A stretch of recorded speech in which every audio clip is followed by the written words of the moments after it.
So more horrific economic data out of Russia today, and this was out of the housing market. 55% drop in apartment sales year over year for the entire country of Russia. This is a statistic from dome.rf. It's one of the more respected places to get statistics. It still is state, so if anything, the real statistics are much worse or worse in some capacity. Yeah, and it's in terms of meters too, so we can't say, oh, it was ruble appreciation or this or that. There's no nuance there that'll wish this away. It's total meters sold, down 55% year over year for the month of June. Let's look at trajectory. The month of May was only down 40%, only 40%. The month of April was down 25%. So we have a trajectory of April 25, May 40, and June 55. So that puts us on track for July somewhere in the realm of 70%. August somewhere in the realm of the 85%. So by September, what's sort of autumn? Russia tends to have its most brutal happenings in October. So I'm betting this October is going to be one of spectacular and historical proportions. I haven't heard anyone else say this yet, but it's all the numbers are adding up. And let me go into some other numbers first. Okay, mortgage issuance, another statistic yesterday out of dome.rf. Mortgage issuance down 66% year over year. And it's a similar trajectory that we've seen in the total meters of apartments sold. It's an apocalyptic trajectory. So let's go and look at the equity valuations for the two largest property developers in Russia, PIK and Samolot. These two firms jockey for position in terms of who's number one at any particular time, but they're about the same size. And they've got like 60-something% of the total market in Russia. Chances are if you buy an apartment in a Russian city, it was made by one of these two companies. That's the stock valuation of Samolot. And now let's skip over to PIK. You can see it's not good, but it's not talked about in Western media for some reason. It's not making it to Bloomberg. And when this economic catastrophe and social catastrophe happens in Russia, it's 100% going to be a surprise. Oh my God, the world was shocked when the USSR collapsed. People that were watching were not shocked, because it was all heading in this direction. For some reason, the West has a blind spot for Russia. And I mean, there's a lot of theories on that, some of which are racial even. I mean, there's a lot of, it's a subject that we could talk about for hours, but I'll save it for another video. So that's the housing market. Let's skip over to equally concerning economic data, cargo turnover. I've highlighted the month of May. This is total cargo turnover domestically for the Russian Federation. I've highlighted each month of May. May just had the worst May since COVID. COVID was, of course, worse. These statistics go back to 2019.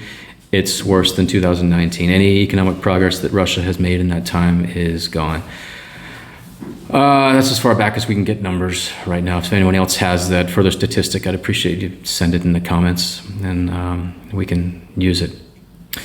But here's the granddaddy of all charts. Okay, so how has Russia been handling this? Right, they've been handling it quietly. And another subject that's not covered by Western media, they've been handling it by a massive issuance of debt. So take a look at this is how much it costs this is how much the Russian government pays to service its debt. These are all quarters. Each one of those bars is a quarter.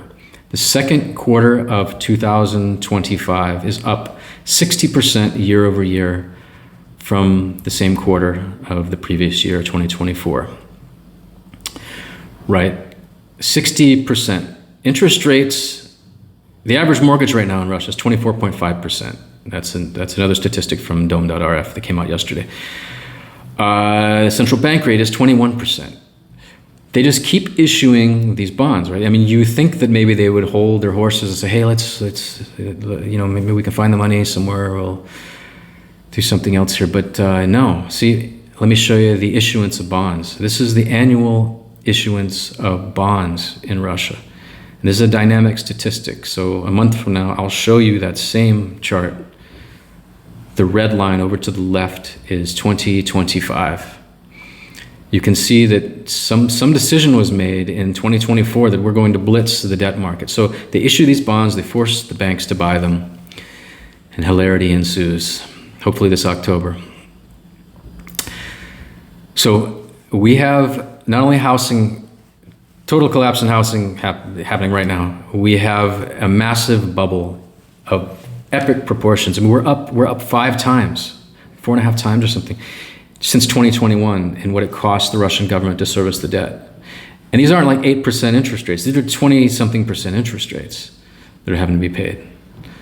Okay, so we know, this is just a few of them. I mean, we can go into harvest numbers. I mean, we can go into, factories closing. There was a factory yesterday in Zelenograd, Russia. It's a massive TV factory, the biggest in Russia. Yes, Russia makes TVs. They haven't paid their employees for 6 months, and they're being sued in Russian court. So how that'll go, we don't know. But they owe millions and millions of dollars. They just haven't been paid. Guys to stay there because there are no other jobs generally in Russia unless you want to go to the army.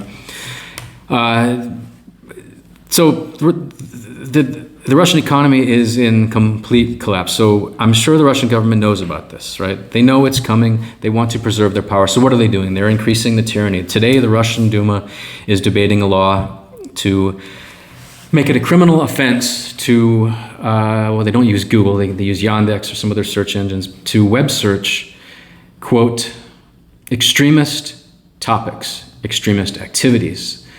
And generally that'll be, I'm sure Ukraine is in there. If you just Google the Kherson region of Ukraine, that'll probably put you on a list. But this will be selectively enforced, undoubtedly, to persecute political opponents and close down any aspiring political parties that might choose to challenge Putin when there's blood in the streets. In terms of blood in the streets, they would normally suppress these things with, tanks and armored vehicles in the streets. But I don't know how they're going to do that now, because here in Ukraine, we've been really successful in destroying, 80% of all the 80 years of stockpiled USSR military garbage. I mean, they're buying these little golf carts now from golf carts and motorcycles from China in order to do these meat assaults in eastern Ukraine, southern Ukraine.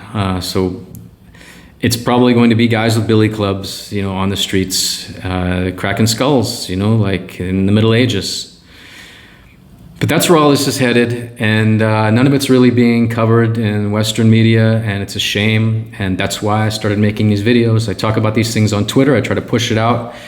And we have some millions of people a month seeing all of these things, and I try to do what I can, but I see YouTube is absolutely the place to get the widest coverage.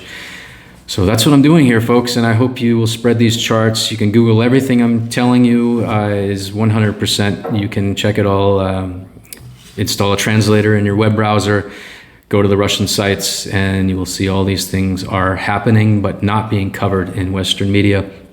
So tell everybody about it. Because if the West can at some point perceive Russia as being weak, they will finally get the balls to sanction the Russian oil market, blockade Russian oil. We can stop, but Russia is they're the source of 90% of global terrorism, either through financing or to doing it themselves. Sabotage operations all over Europe, blowing up factories in Europe, not only ammunition, but furniture, like an IKEA in Poland, a shopping mall in Poland. They sabotaging train networks, painting swastikas, in French cities in the past 6 months, and paying Moldovan people to do these things. They are seeking to totally rip apart Western society, and we can push them over the cliff if we can identify that the weak spot is that their economy is a house of cards just waiting to be pushed off the cliff. So, what's bearish for Russia is bullish for humanity. So tell your friends, and let's finish this.